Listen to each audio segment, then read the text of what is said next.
Hey folks, welcome back to the Carl Zahn Show. Thank you to all of you who continue to support the channel. Like, subscribe, share, and if you must, go ahead and get a Carl Zahn tattoo if you must.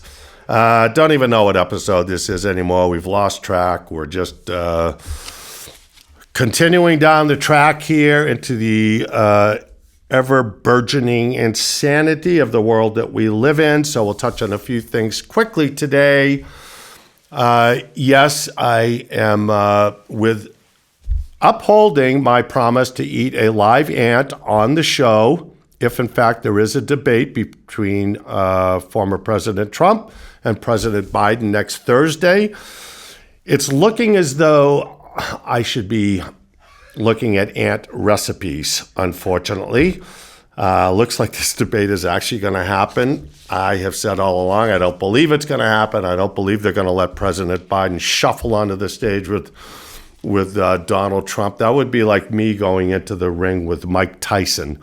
And of course, as everyone knows, President Biden has been hunkered down in Camp David for the last few days, and he will be there, I guess, between now and next Thursday, preparing for this debate. I would love to be a fly on that wall. What kind of gymnastics are going on at Camp David as they try to prepare President Biden for a debate with Donald Trump. I'm not sure what that could possibly include. Of course, there's been a bunch of rumors out there that Biden already has the questions that will be posed at the debate. We all remember that from years ago, the Donna Brazile fiasco where she had given Hillary Clinton the questions to a debate before the debate. I wouldn't be surprised if that has happened, to tell you the truth, with President Biden. I'm not sure. I don't think it makes a difference. Even though the left-wing media now is trying to convince us or is charging Republicans with making what they're calling cheap fakes. So all these videos that we've seen of President Biden tipping over on his bike, falling upstairs, going upstairs, falling, going downstairs, the shuffling, the freezing in place, the meandering off mid-sentence into complete gibberish, all of that doctored videos. And who would know better than the far-left media, because that's exactly what they did to Donald Trump during his entire campaign, was doctored videos and doctored audio where they took little clips of things out of context. So the case of projection from the far left continues down this rabbit hole. And of course, the latest thing is, I've seen this with Whoopi Goldberg on The View and just all across the Democratic spectrum of, if Donald Trump wins, it will be the end of democracy, and Donald Trump is going to seek revenge, and Donald Trump is going to use the judicial system to go after his political opponents. Exactly what the Democrats are doing right now. So it's a little odd that they're warning us about electing Donald Trump because X might happen when X is already happening. Oddly enough, Donald Trump, when he was elected the first time, opted not to bring any charges or go after Hillary Clinton, and he said the very premise was that he thought it would be bad for the country. So there you go. I don't see that happening if Trump becomes president. I don't see him going on some big revenge streak like The Godfather. Donald Trump is not going to be waiting at a toll booth house with a machine gun waiting for someone to drive by and riddle the car with bullets. I don't believe that's going to happen. First of all, he may like that to happen, and there may be Trump supporters and conservatives who would relish a certain degree of revenge, but I just don't think Trump is so focused on, and he gets his glee from solving problems, being a problem solver, and making productive change and common sense solutions to problems. And he really seems to focus on that, and I think that's what his presidency will be. And I do believe it will be his presidency. I don't see any of the wrangling that the Democrats can do right now There's talk of them plugging Gavin Newsom in instead of Joe Biden, replacing Joe Biden. We've all heard all the rumors, Michelle Obama, Hillary Clinton. I don't think it matters because I think where we are has transcended that. It's policy. It's the far left woke lunacy versus common sense leadership, call it conservative, call it Republican. I see it more of common sense, pragmatic solutions and policies versus policies that make no sense. Even Nicholas Kristof wrote a few weeks ago in the New York Times that the Democrats are missing the whole point and that the lawfare, not only is it not working or giving the Democrats their desired result, it's having a counterproductive result as far as the Democrats are going. And that we witnessed that with the Trump trial in New York, 34 felony counts. And then he took in like $200 million in donations in the couple of weeks following that. And Trump continues with this very methodical, smart campaign, going to Detroit, as we talked about last week, his visit to the 180 Church in Detroit, going into the Bronx, Newport Beach, California, this week, in the past day or two, Philadelphia. So he is going to these places. He's going to the rough neighborhoods, if you want to call them that, and seeking support there on the premise of bringing them solutions and a better life. And I believe he's earnest in wanting to do that, and I also think he's capable of it. So it's just super, super interesting times here that we're going into. And yes, it looks more and more as I'll have to eat a live ant on next week's show because it appears that the debate is going to happen. I don't know what good comes from it. I mean, there's so much hype around this. Honestly, I don't think I've watched many presidential debates in the last few election cycles because I feel like they're mostly show, kind of a dog and pony thing. And I don't feel like you learn a whole lot about any of the candidates. It's more of a kind of public spectacle type thing to see who's going to get in a brawl and who might say something during the debate that becomes, that that soundbite that sinks your ship, or that one soundbite that goes down in history. We all remember President Reagan, I paid for this microphone, these certain things that happen sometimes during a debate that become part of the public lexicon. But I don't see that happening here. And I also don't think that anyone is going to come out of a Trump-Biden debate knowing something about Joe Biden that they didn't know prior, or knowing something about Donald Trump that they did not know prior. So like I said, I think the whole thing becomes kind of a spectacle.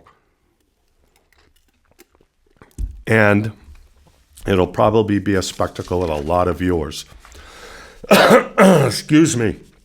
Other interesting stuff this week, and I think we talked about this, California is opening a $175 million luxury hotel built with taxpayer dollars to house homeless people. And these are units with they say the value is $600,000 per unit. So think about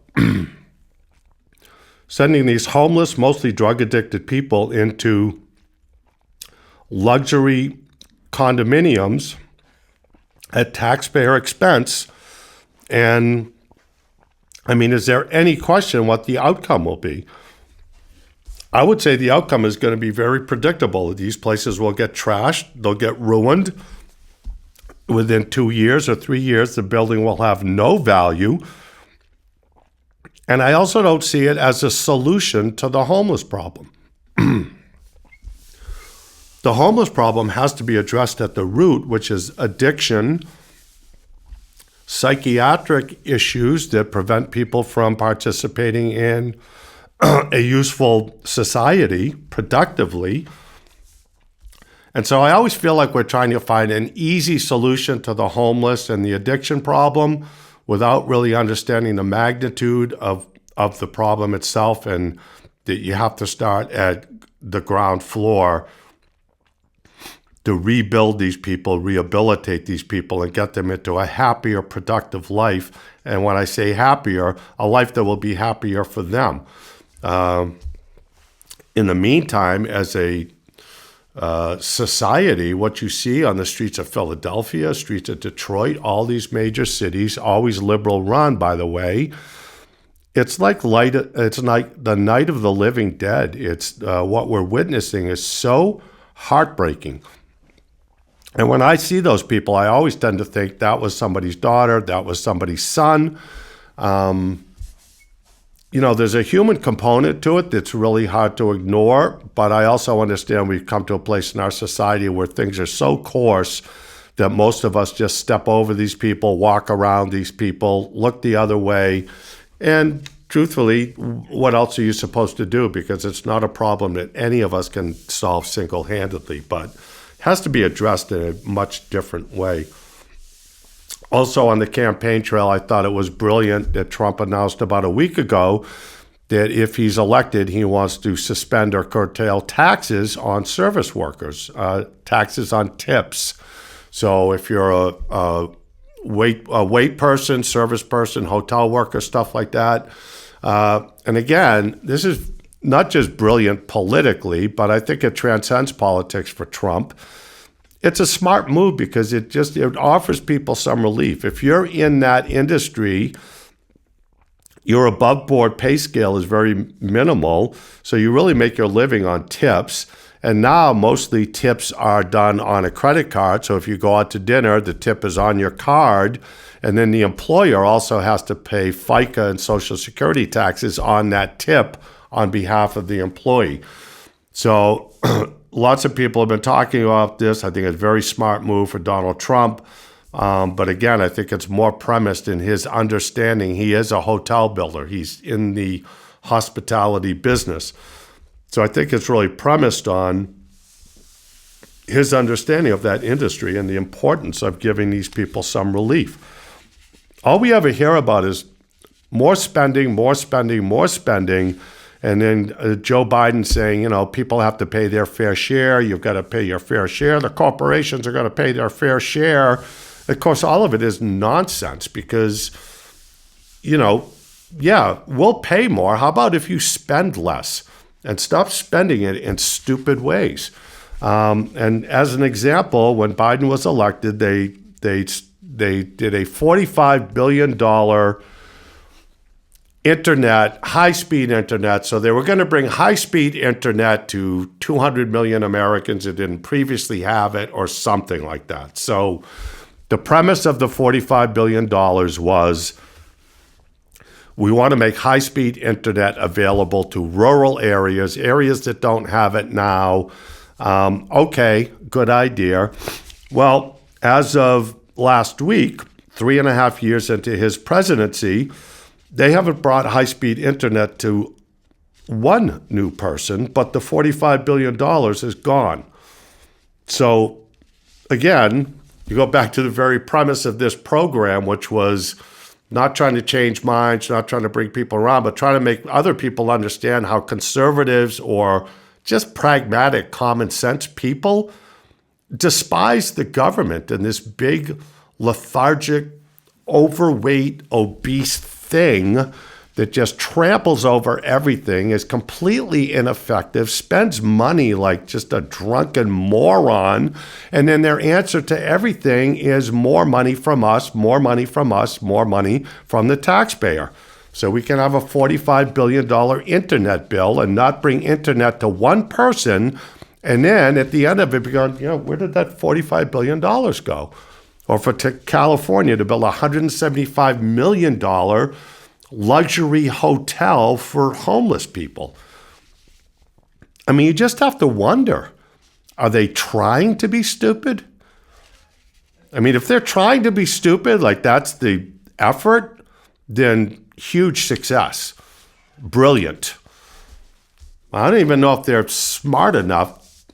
I don't know that the government, the Democrats especially, are smart enough to be this stupid on purpose, if that makes any sense at all. And I don't know. I'll have to think about that. What did I just say? Okay. See what's happening to all of us? It's even happening to me. Along that same line, and just as an example, so, to be fair, that government officials, legislators are not always stupid. My cousin Rob, who grew up in New England and has been in Fort Myers, Florida for 25 plus years now. Don't worry, Rob, I'm not going to use your last name or address. But he sent me this morning and said how relieved he was to see some productive legislation, given the fact that his insurance has tripled in Fort Myers, Florida. But thank God that this representative, what's his name? Schoaf, something like that.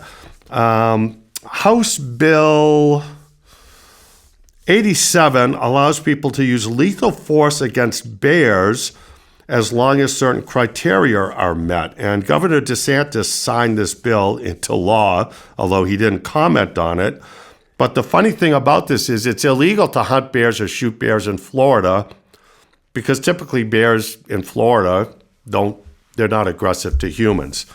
So it says a person could use lethal force against a bear as long as they believe that they, their pet, or their property are in imminent danger and that they didn't lure the bear with food or other attractants, including training dogs to hunt bears, and the person didn't recklessly place themselves into the dangerous situation.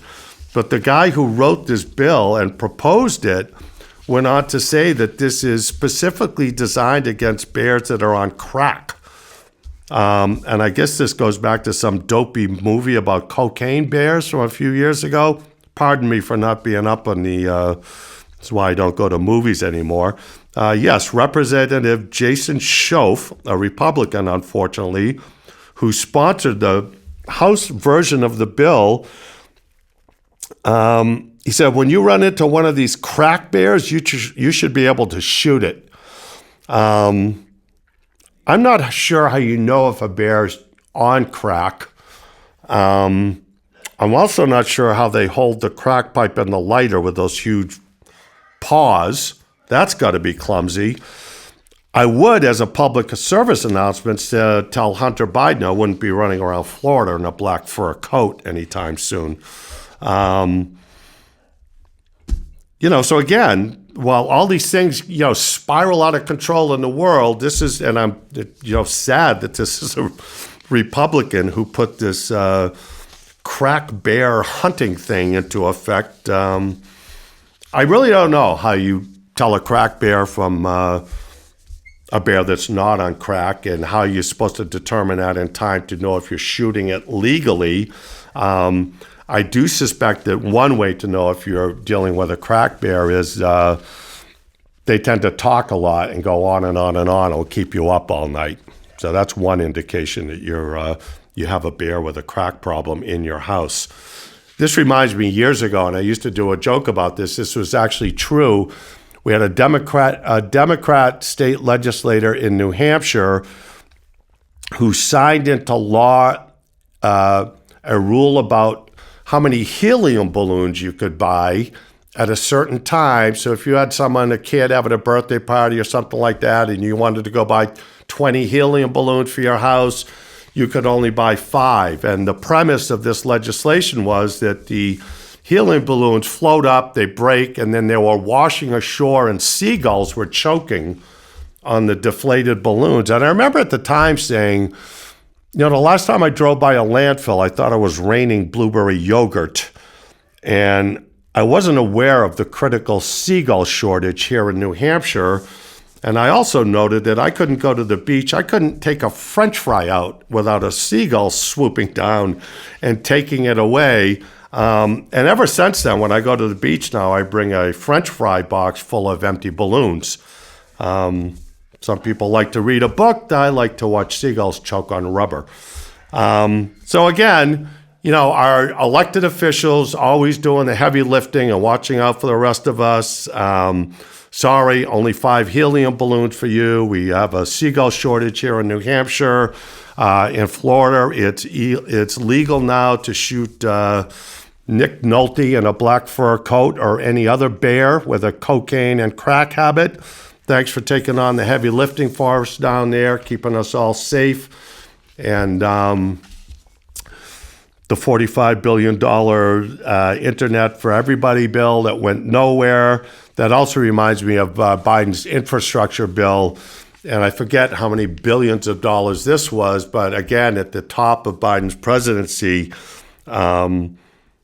we need new roads, we need new bridges, we need all that stuff, and charging stations. So since they are going to trying to force us all into electric vehicles that we can't afford and are plummeting in value, of course, one of the things they needed was electrical charging stations throughout the country. So one of these big multi-billion-dollar bills was going to be to do that and have charging stations all over the country. And 3.5 years into Biden's presidency, they have so far done 31 charging stations in the whole country. I mean, I think like an autistic hyena could probably build more than 31 charging stations in 3.5 years. And eventually it'll be interesting to see what the per charging station cost was on those. So again, not so much anti-government. I understand we need government like our forefathers designed, roads, bridges, keep the country safe, national security. But the government has its hands in everything now, and they're so ineffective, it's just insane. This is what drives people like me and half of the country crazy. Like, we could never survive that way in our private life, in our private industry, in our careers. You couldn't keep your job for 30 years having done nothing, right? If your boss came to you with $45 billion and said your job is to get high-speed internet to, 20 million or 30 million, however many other people it is, and 3.5 years later, your boss checked in and said, how you doing? You said, well, I haven't gotten internet to anybody new, but the 45 billion is gone. Would you still have your job? This is the divide in the country, people.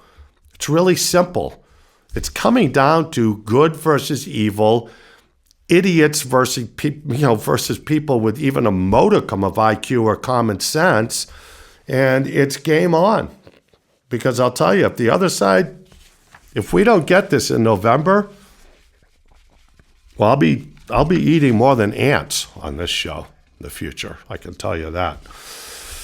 I don't know what to tell you. Keep the blue side up. Keep the faith. Tune in next week. Ant or no ant will be the question. There's a fly that just flew right by me. I might eat a fly right now just as a tease for next week. It's I don't know. Look, if the debate happens, I'll be watching. I've already ordered my popcorn. I'm not going to miss it because how could you? I feel a little squeamish watching it. It seems, I don't know. It seems unseemly somehow watching that, but I will because I'll have to report on it to you. In the meantime, if you're in Florida, keep an eye out for those over-talkative bears.